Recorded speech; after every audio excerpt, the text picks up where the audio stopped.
Welcome to StarTalk All-Stars. I'm Janna Levin, your all-star host for the day. I'm an astrophysicist and author. Joining me as co-host is the funny Matt Kirshen, host of Probably Science. Hi, Matt. Janna. How's it going? Yeah, it's nice to be here in space. It's great to have you. And I also want to introduce one of my favorite people in the world. Joining us in the studio, Ray Weiss. Oh, thank you, Janna. Otherwise known as Rainer Weiss for long. Great to have you. Ray is Professor Emeritus from MIT. He is also one of the original architects of the LIGO detector, which announced the detection of gravitational waves, one of the most groundbreaking discoveries of modern astrophysics and very personally important to me. Ray is one of the founders of the LIGO instrument and continues to work on the instrument all the time, as I know because I've been to the sites with you. You kindly let me perform. You slogged very with modest. me in the tunnel, I remember. Yes, in the heat of Louisiana. It was amazing. So it's so great to have you here. We're going to talk about LIGO and gravitational waves and black holes. So I think what we want to draw out is why this discovery was so important. I think that when people heard about it, it was though the whole world stopped in February 11th when the announcement was made. And for a minute, it was so exciting. Everybody was frozen. And then I felt like an hour later, people just weren't sure what it was all about. It's hard to understand. I mean, I've got it covered because I'm obviously good on these things, but just for everyone else, if you could just kind of give a vague overview. Well, I'll try, but I was as mystified as you in the fact that it had this enormous public recognition. Oh, yeah. I mean, you take other things. Were you surprised? So you made the I was more than surprised. I was flabbergasted, to be honest with you. Oh, really? I mean, my first real instinct that it had permeated the society was when I came to New York to come and visit you at the Pioneer Works. Yeah. And I get in the subway, and there's this sign that says, scientists can find gravitational waves, but you can't find an apartment in New York with a walk-in closet. Right. I said, where in the hell does that come from? Yeah, exactly. And then it was a Jeopardy question. Is that what it was? Okay. Yeah. No. Also, as well. Oh, I didn't realize addition. that. I didn't realize that. Has science now detected an apartment in New York with a walk-in closet? I haven't been looking lately, but I don't live here. If anyone can find it, Ray can. So, Ray, do you want to tell us what gravitational waves are? Because this is very hard for people to understand. They can say the words, but they really don't get what it's all about. And they certainly don't get why you played it to them as a sound. Well, let's start with what they might be. I mean, what they are. They're a result of Einstein's first thinking about how you measure things in space and time. In other words, he realized back in 1905 that the Newtonian theory we had, the theory that we all learned in high school, was inadequate. That you couldn't have things travel so fast that everybody knew about it instantaneously. There had to be some delay, because the fastest that things can move, even information, thought, is the velocity of light. Right. So if the sun disappeared tomorrow, it should take us 8 minutes. Well, that's right. If the sun disappears, it'll take about 8-9 minutes before we really know about it. Which is great if you're like a magician or something. Do you need the extra time? Well, yeah, because like David Copperfield made the Statue of Liberty disappear, but he had like seconds really to do that in. Yeah, if you had 8 minutes to play with, anything. Anything. You could be an amateur magician, still kind of like you'd have time to get some helpers to actually shove it out of place. What'd you do with the sun, Matt? Yeah, but those 8 minutes are damned important. Right. Because they tell you that there has to be some mechanism for information to travel not infinitely quickly. Right. So in Newton's theory, it would happen instantaneously. That's the first order way of talking about gravitational waves. And specifically, what are they? Einstein had a different way of looking at gravity than Newton did. And he taught us all that space and time get distorted by gravity. You get curvatures, you get distortions of space and time. And what a gravitational wave is a traveling distortion of space and time, but we measure it as a distortion in space. And the very special thing, so you can imagine what it is not very hard to imagine, is that it's a stretching of space and a compression of space. And just bear with me, here's what it is.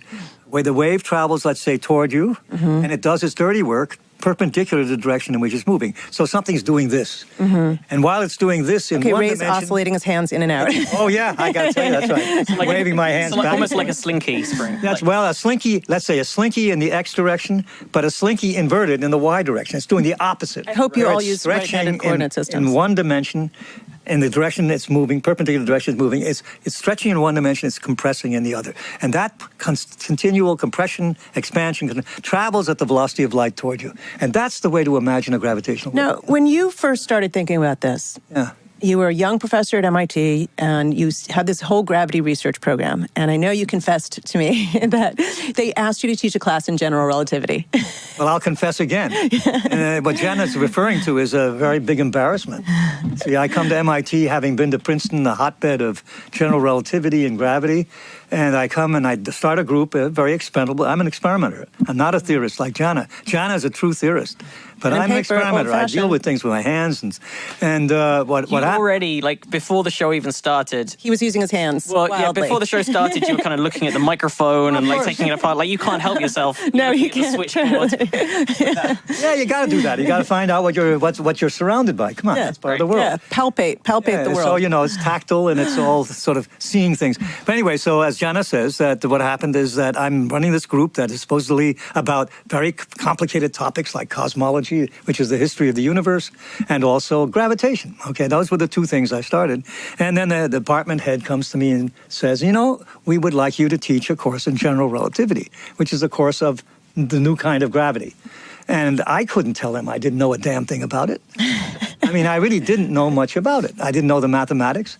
I mean, the students, when I finally started teaching, were probably I was barely half a day ahead of the students, if at all. Right. Okay? So here I go, and they ask me a very hard question as we go along. The course has its ups and downs, as you can well imagine. And they asked me a hard question. They said, look, what is a gravitational wave? And I tried to answer it. But what was going on at that time was that Joe Weber, who was a physicist at the University of Maryland, had begun to talk about that he might have discovered gravitational waves. Mm-hmm. Okay. And his campaign started in the 50s to... No, this was started in the 60s. 60 to late 60s. Well, he started really quite early, in 62, and he made the announcement that he had discovered gravitational waves in 1969. Mm-hmm. That caused a tremendous furor. He was incredibly famous. Right. Well, yeah. And he was lying? He was just... No. Don't say lying. That's not the right word.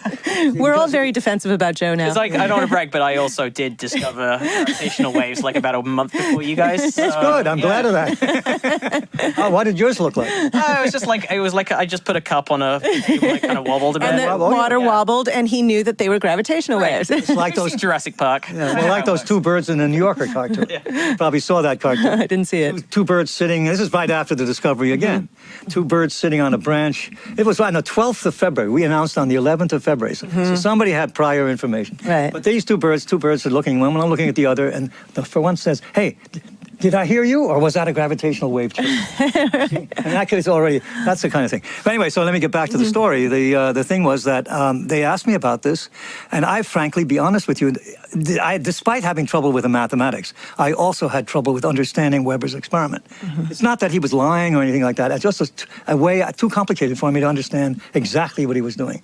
So I spent a lot of time one night thinking about how could I explain what a gravitational wave does, and how would you detect it in the most pristine, simple-minded way possible. And that's where this haiku, as you call it, came about, which is I thought, well, one way to do it is send some masses out there, put them out in outer space, put clocks on them, two clocks, one on one, clock on the other, and have a light beam go from one to the other and measure the time. That's all. Yeah. Very straightforward measurement. And they'd have to be sort of floating, so that floating out there. I mean, like bobbing on the wave of the ocean. If something they're actually just moving along without any forces on them, and then all of a sudden a gravitational wave comes along, and it changes the time that light takes that goes between them. That's it. Mm-hmm. Makes it shorter for a while and longer. It does exactly what the gravity. You started to build one. Well, yeah. But that's the basic idea. And by the way, that idea is the one that propagated into the later on LIGO and everything else. Is this what you wrote about in your book? Is this what? Yeah. So I was fascinated with, you mentioned Ray looking at the microphones and all that stuff. I was fascinated that Ray said that he started life with one ambition, which was to make music easier to hear. That's right. And then you dreamt up, which is basically a cosmic recording device, a sort of insane, gigantic cosmic recording device to record sounds from space. She was the only one in my whole life who ever made that analogy, and she was right. I told her the story. Awesome. And you, because I think you have a musical background, or around you is music, and understood this right away. Yeah. But it's absolutely true. It was. Yeah, so What's the book called? Black Hole Blues and Other Songs from Outer Space, which if I was Neil deGrasse Tyson, I would say in an awesome, deep DJ voice. I think I do have him recorded saying it. I should hear it. You just play that in at that point. Right, exactly. Just edit that in. But so this is, okay, early 70s now we're talking about. Yeah, right. Okay, so it's Late 50 60s, years early ago. 70s, yeah. And you started to build the first machine, but it was really quite small. Yeah. And as I remember, you got a lot of flack for it because nobody thought you were going to succeed. They thought you were wasting your time. Well, it was worse than that. This is sort of an interesting epic in the whole history of the field.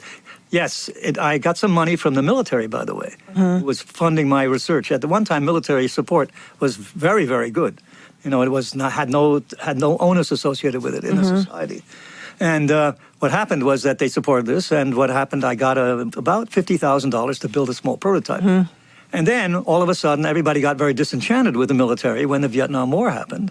And the funding for this... There goes your funding. The funding stopped because the military was only supposed to support those things that were relevant to its mission. And gravitational waves weren't quite in the military's complement of things they had to worry about. Right. How can we use gravitational waves to kill our enemy? Like, how can we... Well, if it gets there, I'll tell you later. We'll do that in segment 3. If you care to pursue it, all right. if you want to pursue this, I'll tell you later. Or at least just to, like, upset someone. Like, how can I use it to upset a neighbor? Like, my neighbor's playing music too loud. Right, I'm going to send gravitational waves towards them, full blast. You're now the master of gravity, right? That's what we're dealing with here? Well, we're going to come back. We're going to come back to this discussion. But before then, I think it's time for us to take some cosmic queries. So if you are out there in the ether, send us your messages. It's too late now, of course. It is too late. Well, is it? I don't know. It depends if we can How does time time travel. work? Can gravitational waves help us time travel? Well, you know what? Might as well ask this question then. This is perfect unintentional timing here. But Jake the Guy on Instagram is asking, does any of this mean I can travel in time? Wow. Ray, do gravitational waves help us travel in time? I don't know how they would, but maybe you have an idea. You're a theorist. I don't think so. I can't think of a way in which they would help us travel in time. But, you can always travel to the future. I mean, always. If you That's set a things cop-out, up, though. Like, we're doing it right now. I can travel towards your future, though. That's pretty weird. I could travel to a time when you are 15 years older and I'm only like a couple months older. Okay, by going off to space and coming back. Yeah, I can, send you far from the Earth, or I can go to a black hole or something like that. So I can always travel to somebody else's future. But traveling to the past is the hard part. That's pretty tricky. All right. Taylor from Eugene, Oregon. We did a fairly lousy job of answering him. It was a good enough. Yeah. I'm pretty sure Ray just said I gave a lousy answer. No, you didn't give a lousy And there's answer. only one person in the world I would take that from. Probably want something very deep. It was deep. You just weren't paying enough attention. So, Taylor from Eugene, Oregon asks, do gravitational waves have any direct effect on the physical environment? For example, if an event causing gravitational waves occurred close enough to Earth, would it have any discernible effect on humans or the planet? Well, that's a question I can even answer. And in fact, if we measured this event from 2 black holes, and I have to start that way, which was, fortunately for us, 1.2 billion light years away. But had we been, let's say, within a few tens of years of that, we would have measured something. And you would have measured exactly what we measure in our detectors. You would have stretched in one dimension, and then compressed in the other dimension. You would have felt that. Now, we resist stretching and compression, but our, auditory mechanism is designed to resonate in response. Do you think that we could technically hear a gravitational wave even in the absence of air? I don't think that's not because I've been saying this for months. Well, I don't think it's true, Janna. Well, I think let's get to that this issue right away, because we, not you, we have generated some confusion by saying this is listening to the universe, which is what a lot of people have said about this. Yeah. And it's true. But it's not necessarily a sound wave that's exciting us, you see? And what is happening is that we are seeing these stretchings and compressions, and that's certainly going on in your ear too. The compression and extension, even for that 1 year away, light year away, is still too small for your ear. So how close do you think? Oh yeah, I would agree with if that. you got close enough, you would. But if you got close enough, you would feel it over your whole body, and you might hear something. But that's not what we're doing. What we're doing, like a sound wave is like the compression and expansion of the air around you. That's and right. This is Actual space itself is doing that. Yeah, but be careful. What it is space, you're right. Space is doing the expansion and the compression. On the other hand, our instruments, this is where it gets converted into sound. That's why I looked at your microphone. What we do is we have a device that measures these very tiny displacements with using light and the timing of light. But then we convert that into a sound by amplifying it. And then that gets put into a loudspeaker, yes, and then it makes a sound. Look, the important... It's a lot like an electric guitar. Exactly, but exactly like an electric guitar. Yeah. You've got a very good analogy. Very good analogy. And the other thing is that it's the other piece of it is that these phenomena we're seeing are things that have the frequency of our auditory system. That's the nature is making things with frequencies that run from the bottom of the piano to the top of the piano. And that's just by chance. Well, that's because the things we're looking at, well, it's a little more than that. What it is our instrument's only sensitive in that band, okay? And on top of that, nature's kind enough to give us something that does its wiggling and expanding and contracting and accelerating in that frequency band. A couple of black holes collide. They happen to ring space-time in the human auditory frequency. Exactly. So let's... So it's not sound waves traveling through space. I just don't want to have that... It's like an electric guitar string is not a sound wave traveling through space. That's a wonderful analogy for people. But you had to build LIGO to build the body of the guitar. That's the guitar. guitar. To record the shape of the wave. That's a beautiful analogy. Excellent. And then we're going to all break out into air-style guitar. Give us another cosmic query. From Florida, Sarah Garvey-Jansa is asking, when gravitational waves are recorded, is there a way to know which black holes collided to make them? And is there any other event out there that could cause gravitational waves? If so, how would they differ? Boy, that's a profound question. And this has a lot of different pieces to it, that question. Let's first of all say, how do we know that we are even seeing black holes? I think that's one way in our experiment, that we were seeing black holes. You have to do an analysis to find that out. It could be other systems that, neutron stars. There are many, many things that oscillate and wiggle that can make gravitational waves. But it happens to be, and this is the important thing, the specific wiggles we saw, when you solve them as trying to figure out what the motions are that made those wiggles, you wind up with masses that are, in our case, the first one was too big. The masses are 30, each one of the masses was about 30 solar masses. And we don't know of things. We know of ordinary stars that do that, but they're too big. Because what happens if you take an ordinary star that might be 30 It was surprising how big they were. They what? It was surprising how big they were. Yeah, but monstrous. It's exciting. Yeah, monstrous. I mean, all the black holes people had seen, nobody's seen a black hole, but had evidence for, was around 10 solar and smaller, around there. No, the important thing is that once you make the calculation that you know it's about 30 solar masses that are jiggling around, you then say, my God, look how close they are from the equations. You can say, they're much closer than any star. They would be inside of each other. Yeah, they're a couple hundred kilometers across. These things are no bigger than just the size of Connecticut, maybe. Or even smaller. Maybe the only things that big that can also be that close are black holes. Well, that's the argument. That's fundamentally the best argument. we can do. Exactly the argument. So maybe there's something else that when we got close, we would realize didn't have an event horizon, wasn't a complete shadow, wasn't really empty space-time. That, it can be different than what we think of a black hole as, but it's got to be heavy and small. So I think that's an interesting place to end, and I'm really sorry we have to wrap this up, but I'm glad we're going to come back in a minute. We're going to take a short break. Stick around for more discussion and more of your cosmic queries after this.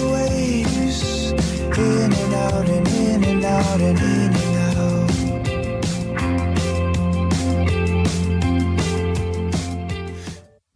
You love to learn. I know you do. That is why you listen to StarTalk. It's like having your own personal little private class inside your headphones. Well, what if you could do that with pretty much every topic? Fascinating topics, things that you're interested in, things that you don't even know you're interested in. Well, that's why you need the Great Courses Plus. The Great Courses Plus gives you unlimited access to fascinating video lectures presented by award-winning professors and experts. Dive deeper into solar eclipses, asteroids, extraterrestrial life, or maybe you want to explore some other interests like history, or even how to play chess, or photography, which is the last course that I actually took with the Great Courses.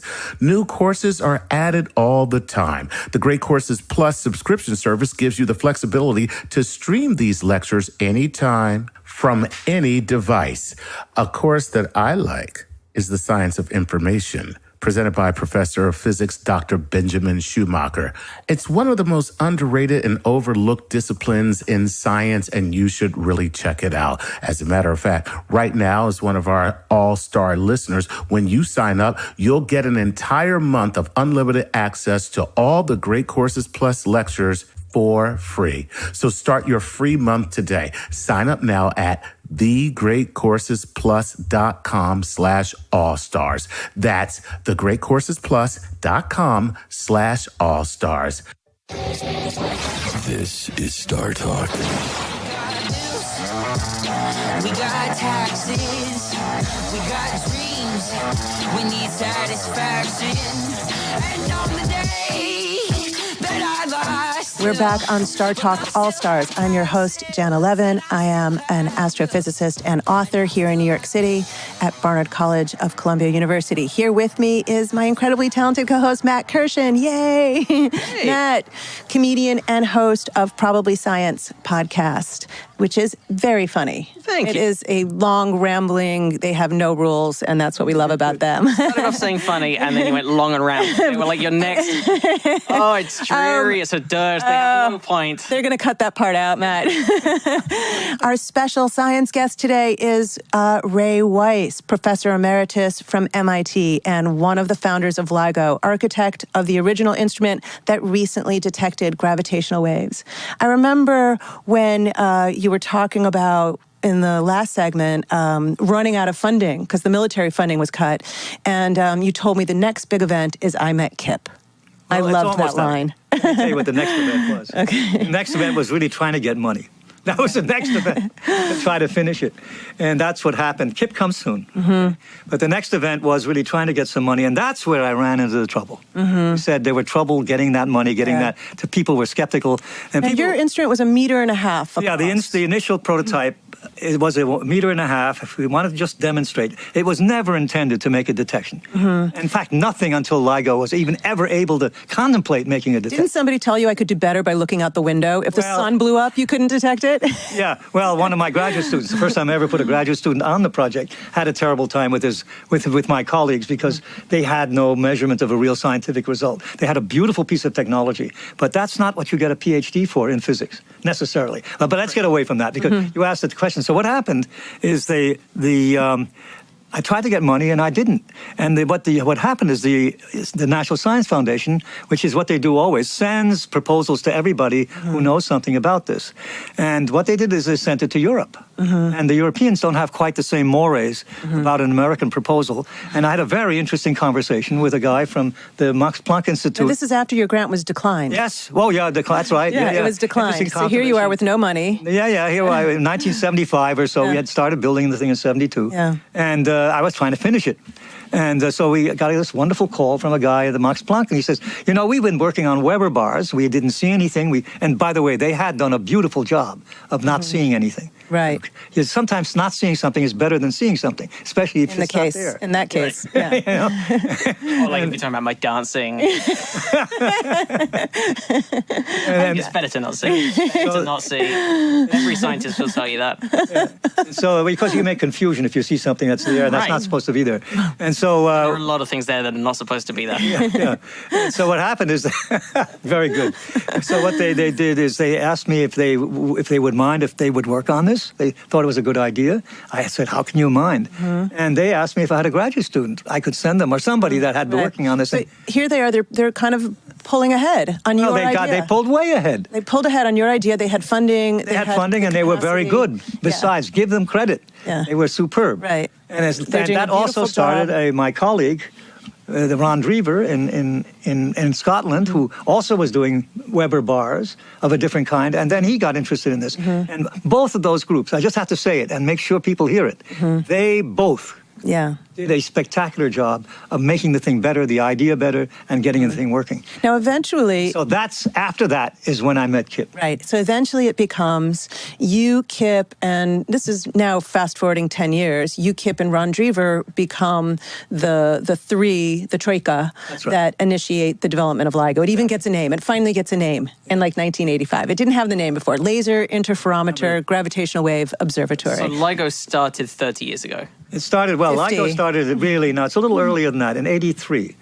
Because what happened is we did a study. This is that KIP, getting to KIP, has a little prelude to it yet. I couldn't get the money for the prototype. Eventually I got some money. But I decided by looking at the wonderful work that had been done in Europe that I was not going to be in such a hurry to finish the prototype, but rather I would rather do a study to find out what it really would take to build a LIGO. Right. So here you had a 1.5 meter machine, and how big did you decide it had to be?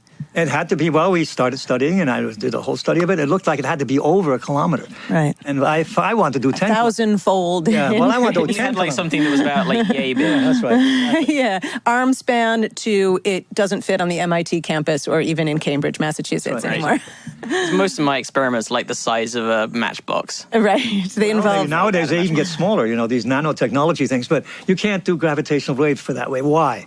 You can't do it because the amount of motion is bigger. The amount of motion the gravitational wave induces is proportional to the size of the system. See, what's constant in a gravitational wave is the strain. That's getting a little technical. But that's the ratio of the added displacement, the compression or expansion of the gravity wave, divided by the distance that the objects are already apart. And that number, that ratio, is a constant. Yeah, it's very small. So LIGO now has these mirrors suspended at the corners of this L-shaped, 4-kilometer long, 2 instruments on 2 different coasts, one in Louisiana, one in Hanford. By how much are the mirrors displaced? Well, you're describing that that's the same. Do you mind so for if I 4 use kilometers, exponential notation? I have to. I can translate. You can translate. Well, it's 10 to the minus 18 meters. So it's about... Which is a million trillion. Okay. You like that? Fine. A millionth of a trillionth of the size of the arm. So over 4 kilometers, it's very small. Yeah. Which is how it's like... Well, no, it's 10 to the minus 21 is the strain, and it's 10 to the minus 18 is the amount of motion in a 4-kilometer arm. Right. So that comes to about a 10,000th of the width of a proton. Exactly. Yeah. That's and exactly you right. had to convince who to let you build this? Well, a lot of people. And that was the thing. You see, when you tell somebody you're going to measure... Tell an engineer, a solid, well-rounded engineer, that you're going to measure something at 10 to the minus 21, which is really the right number to use, because that's what the gravitational field strength is. They look at you like you were sort of a madman. And, nothing gets measured at that 10 to the minus 21. So that's the first problem you have. The second problem you have is you got a nut like me trying to convince some heavy that, you can do this. Right. Now, why should they trust me?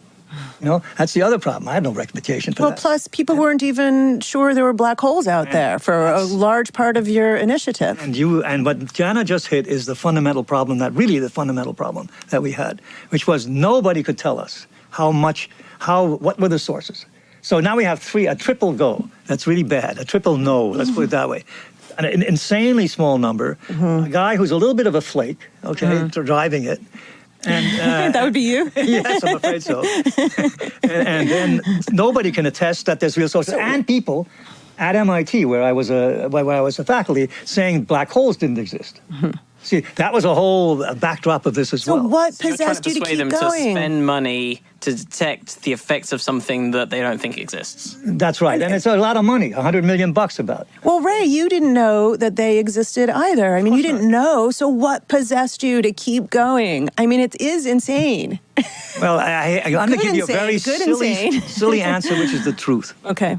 A really silly answer. You think I'm a really profound scientist. That's baloney. But I enjoyed the work, and I enjoyed the people. And that was what drove it. I hate to tell you that.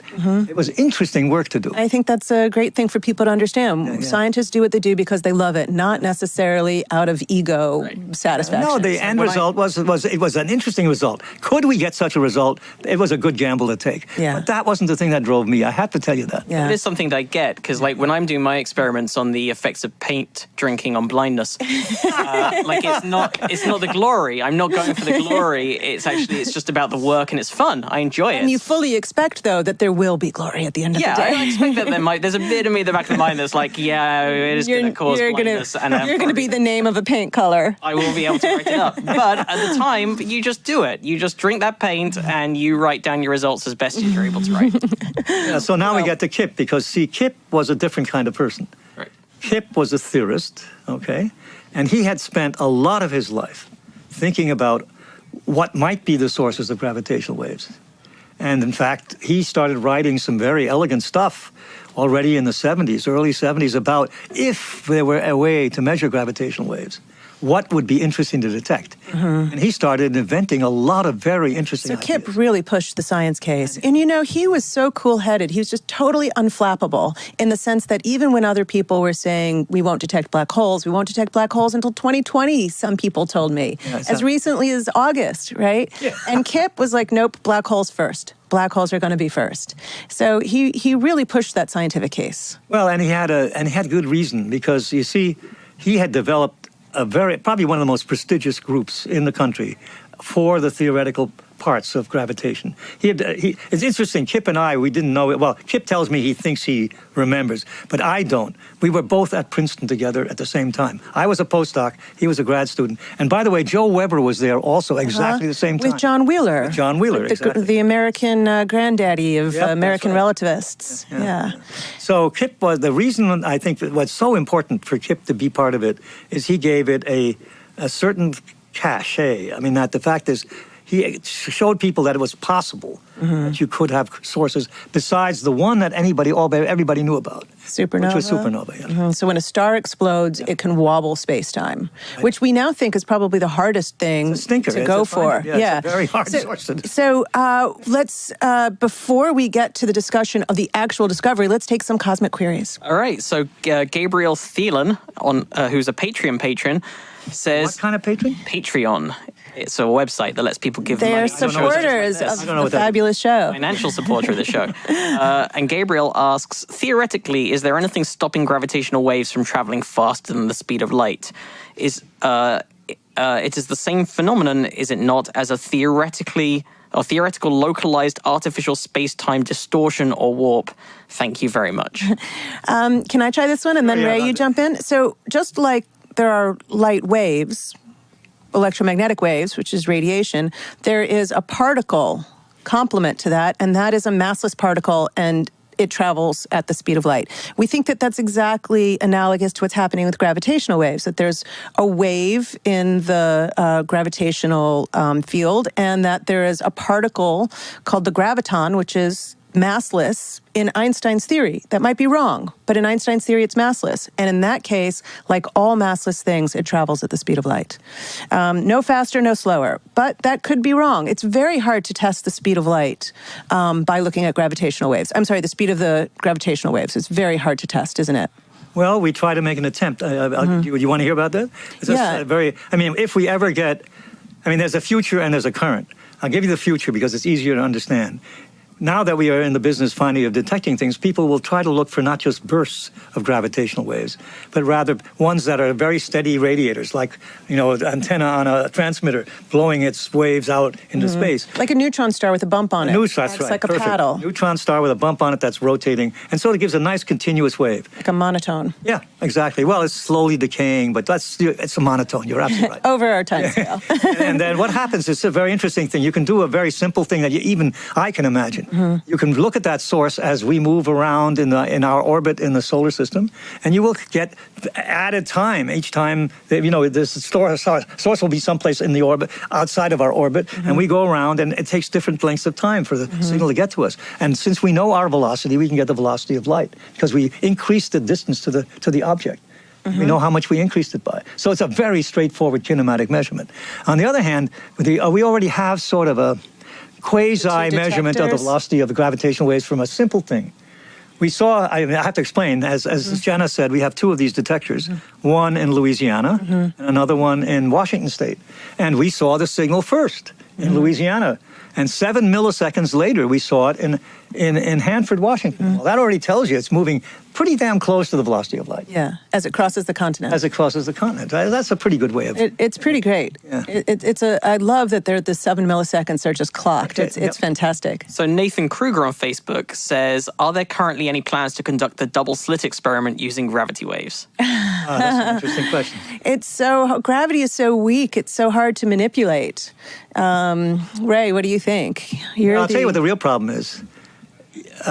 There are two problems. One of them is you can't make you would have to make an artificial source to do that. And when you start doing that, you'll find out that you just don't have the power. You can't accelerate enough mass and move it fast enough so that you can even detect the waves. Yeah. And Einstein said this in his very first paper on gravitational waves in 1916. He writes a lovely sentence at the end of the paper saying, look, He points to all the calculations. He says, no, there's very unlikely. In fact, he doesn't even say unlikely. It's impossible that these waves will have any physical consequence that we can measure.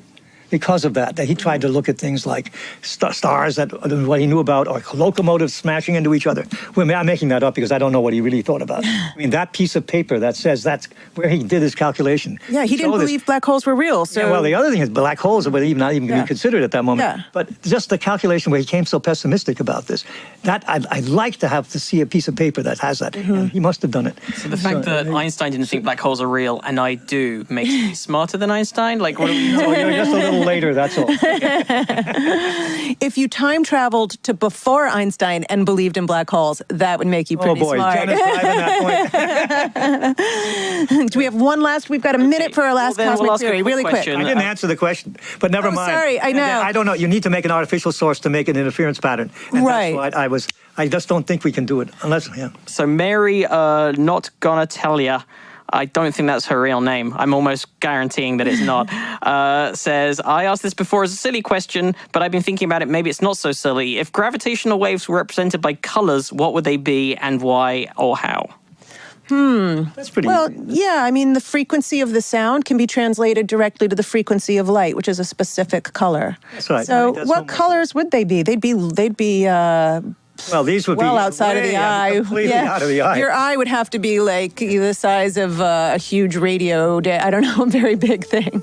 I'm sorry to shorten that question, but we have to wrap this part up. Stick around for more discussion, and we're going to discuss the actual discovery of the first black hole collisions. Shine a light on, shine a light on me. Shine. Do you love books? I know you do, because StarTalk has one of the most literate audiences anyone could ever hope to have. Well, maybe you don't have time to read all the books you've been meaning to read. So here's what you do. Get audiobooks and listen to those books you've been meaning to read while you're on the go. Maybe you're at the gym or on your commute. It doesn't make a difference. Audible.com has audiobooks from the leading audiobook publishers, broadcasters, entertainers, magazine, and newspaper publishers, as well as business information providers. Their app is free and works on iPhone, iPad, Android, and Windows Phone. You can also download and listen on your Kindle Fire and over 500 MP3 players. And unlike streaming or a rental service, with Audible, your books you own, so you can access them anytime and anywhere right from your smartphone. Audible.com also has the Great Listen Guarantee. If you decide you don't like the book you choose, no worries. You can exchange any book you aren't happy with for another title anytime, no questions asked. And now I'm going to make it even easier for you. For StarTalk listeners, Audible.com is offering a 30-day free trial membership. Go to audible.com/allstars right now and start your free trial today. Again, that's audible.com/allstars. Come on. The only way I can make this easier for you is to come to your house and read the books to you. Actually, it's not a bad idea. But audible.com/allstars is a better one. This is StarTalk.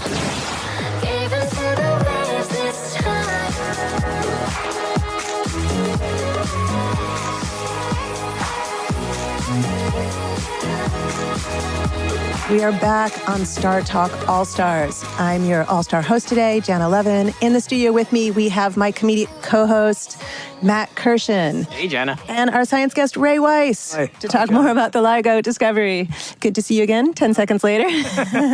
Now, a lot of people are talking about the discovery, so let's give people a sense of what actually happened. It was about, 1.3 billion years ago? Two black holes collided. Now, those black holes might have lived together a long time. What about the gravitational waves when they were far apart, when they first formed black holes, when the stars died? What about those gravitational waves? You had an instrument up in 2000. Yeah. Well, let's be honest about why we didn't see it in the year 2000. That's what you're complaining about, right? Well, it wasn't really I a think complaint. you are. We didn't have those gravitational waves have been coming across us since multi-celled organisms were fossilizing on the Earth. Let's start with what must have been the case with these. And I think this is probably going to hold, even though there are other ideas now about this. But as you say, we saw the thing that happened about 1.2, 1.3 billion years ago. And we saw it at this end point, at the very end, when the two black holes were getting closer and closer. They go orbiting around each other. And then all of a sudden, they hit each other, and they make a new black hole. That's what they do. When these two, they swallow each other as their event horizons come together. And you wound up with, let's say there were 230 solar mass stars to begin with, and you wind up with a 57 solar mass black hole when they make a new one. So the first thing you have to explain is where did that 3 solar masses... They lost some mass. Well, they went someplace. Well, they went into gravitational waves. And that's unbelievable when you think about it. Right, so it's completely dark. None of it comes out as light. Nothing comes out in light. If I pointed a telescope at these 2 black holes colliding, I would see nothing. See nothing, and that's one of the tragedies, because you'd love to be able to see something so you could identify where it is. Right. We don't have the faintest idea where it is in the sky, except for the fact that it hit Louisiana first. From the southern sky. From the southern sky and went up. So we have sort of a banana in the sky where we think this thing comes from. But we were sort of 1,000 square degrees of ignorance is what we have. So now there's a black hole out there and it's gone quiet and we can't look at it either. Nope, it's gone. And you don't know you don't know where to tell people to go look for it. Right. So that's sort of something we want to fix. But we'll get to how we fix that in a minute. But let's get back to what happened before we saw them, okay? And there is a tricky one. It depends how they got made. Yeah, how did those black holes form in the first place? And we don't know how it got made. And that's going to be one of the more interesting scientific questions when we go back on the air and begin to see a lot of these things, we can begin to contemplate. But there are 2 ideas that people had right away. One thing is a star collapses. That's called common envelope. And they come together and they make 2 black holes. By the way, Hans Bethe explained to me many years ago, just like Kip, that that's the first thing we would see. Oh, okay. That was back in 1990. Well, he's still alive. So that's one thing. That's one method. And that could be. It requires a star that's pretty heavy. 60 solar, 70, 80 that's solar a big mass. Star. Yeah, big star. Big mammoth star. Yeah. So where did that come from? Okay, that's a question. But then the other possibility, which is not quite as dramatic, is that we have things which are called globular clusters. What are those? Those are regions in our galaxy, and every galaxy has places where a lot of star formation forms simultaneously. And so here are a bunch of stars all zipping around, and there's a lot of probability that maybe 3 of them will get together, bang into each other, and I thought it has to be orchestrated properly, okay? And so they make a thing that's a black hole. Or maybe they have to make 2 black holes. No, why can't it just be a big star that died and made a black hole? Well, it's too heavy. Yeah, be careful, Janna. It could be that, and people are thinking that.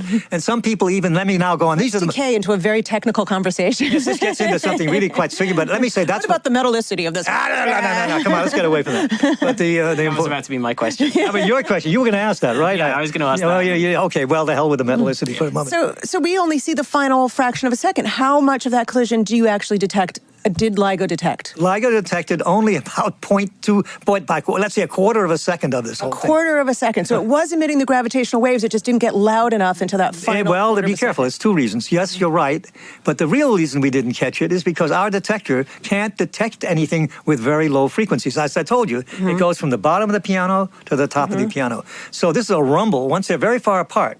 Those stars, if they have been started, if they started far apart, they might not have. We don't know that.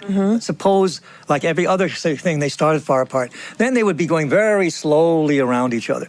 Hours, periods of hours. And that would be low frequencies. That'd be we don't have any sensitivity, but something later in the history of man will have that sensitivity. It's called LISA. That's the space version of LIGO. Okay? I love your optimism. Well, it's going to happen. Maybe not mine, but in your lifetime. I'm building my own LIGO at home. Like, what kind of scale should I aim for? Do you know that actually happened to me? I went to the LIGO lab. I am not actually an experimentalist in the collaboration, so I haven't signed the Memorandum of Understanding, and there are certain things I'm not allowed to know. But I was looking at the schematic of the lab, and I was like, why am I allowed to see this? And somebody said, what, are you going to go home and build one?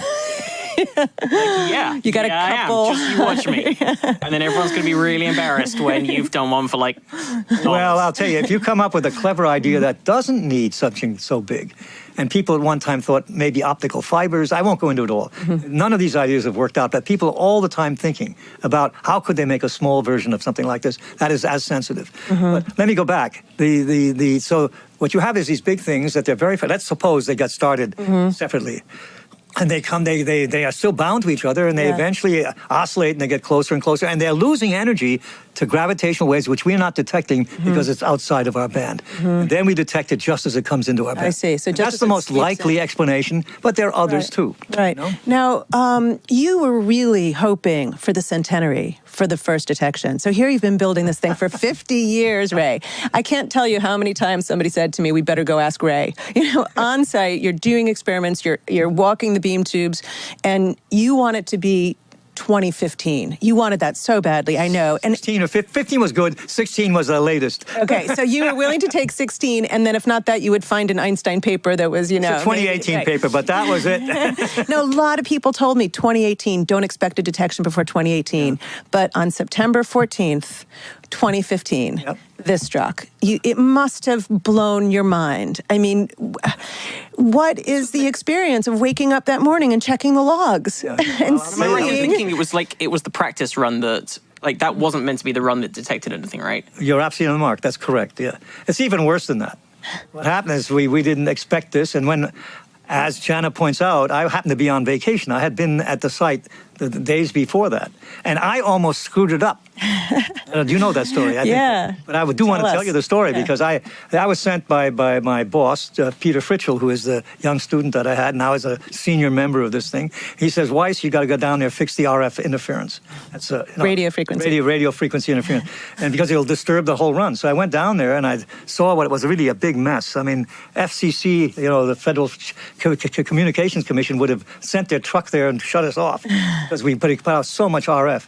And then I found out the problem was, and I said to Peter, look, this is going to take a week to fix up. I don't. And they had a big conference, and the reason why they told me no was because they had committed themselves to making a run 2 days later.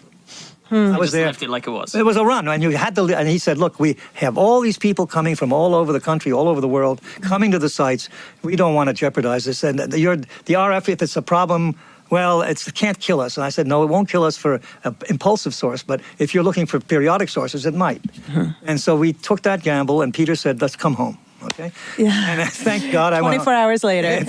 Well, it's about 2 days later. It was a Thursday. The thing happened on a... It happened on a Monday. It happened on Monday, so it was 4 days later. Okay. So you checked... And so you asked, what did I think? Yeah, you check the log. You wake up 8 a.m. in Well, Maine. I'll tell you what happened. That was really cute. I went to log. We were on vacation. My wife and son were with me, and his wife. And I was looking at the log, which I do every morning, and I see this thing, which was very cryptic. It says, we're canceling a Fix-It Day. Now, we have Fix-It Day every Tuesday. We are running in the middle of a run, even in an engineering one. When we find all these things wrong, we don't want to mess with the apparatus, but we do it at a certain time so both sites are dead at the same time. And they said, no, we're canceling it. So I look at the other site, same damn thing. We're canceling Fix-It Day. So I call up, what's going on? And they say, well, and then it didn't take long. I began to get email. And then very quickly, within about half an hour after that, I saw an absolutely magnificent curve, which was this signal, which now is on people's dresses. It's in everywhere. And it was this binary black hole, 30 solar masses. And I look at it and say, holy mackerel, this has got to be a fake. Was it really mackerel that you said? Yes. Well, maybe not. I'm trying to be careful. He's cleaning it up for air. If I know you, Ray, that's not what you said. Gee whiz. No, none of those. You're a 1920s paper boy. Say, mister, we got the scoops. It was really something when in February, all these months later, the announcement was made and everybody just shared in this incredible excitement. That was really a moment in history. And it was, we did a lot of work between the time we found it and then because we didn't believe it. Yeah. Let's be honest. I mean, Janna, that was such a big signal. We never expected such a big signal. Amazing. Okay, we're going to go quickly to the lightning round. Are we ready? All right. Rapid fire. Carl West on Instagram says, would it be possible for gravitational waves to alter matter as it passes through? E.g., if matter was too close to the source of the gravitational waves, could it become damaged or altered by the sheer energy or force of the waves propagating through the fabric of space-time? That's so easy to answer so fast. Gravitational waves are the most penetrating things that man has ever encountered. They go through everything. Nothing's going to stop them. They go right through the Earth. All right. Do gravitational waves cancel each other out like sound waves? No. Beautiful.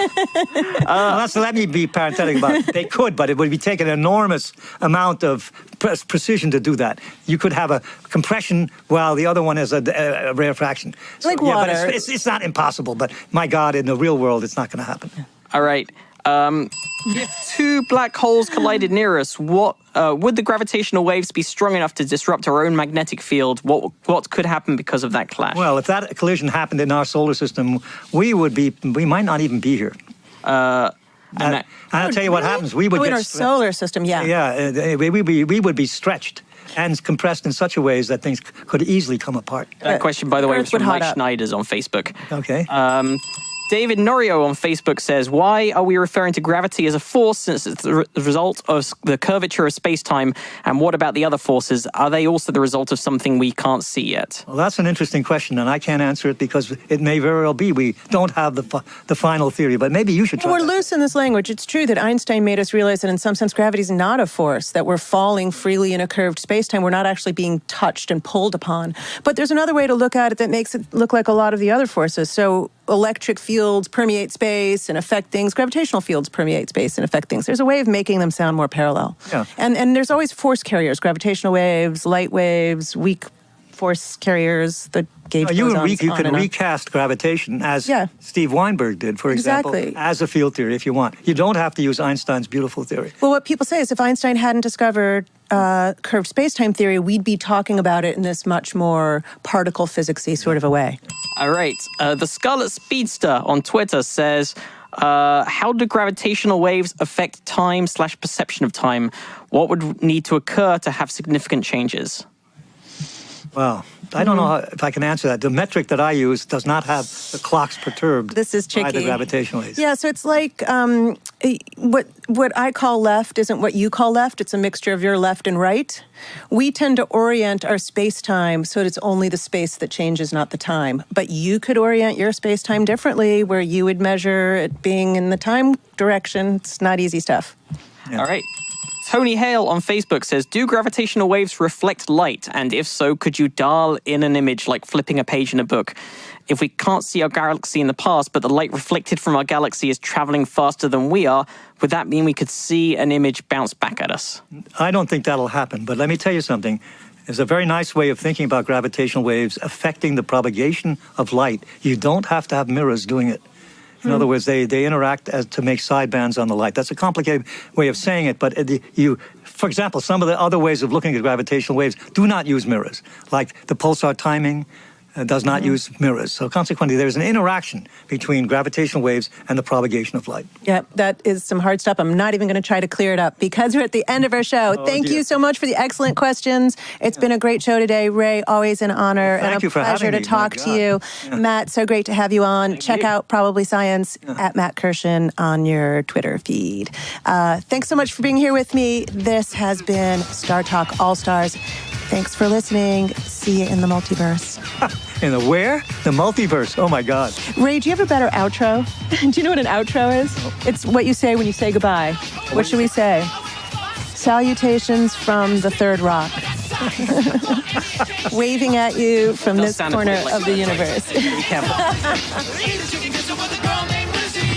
Science like Galileo dropped the orange.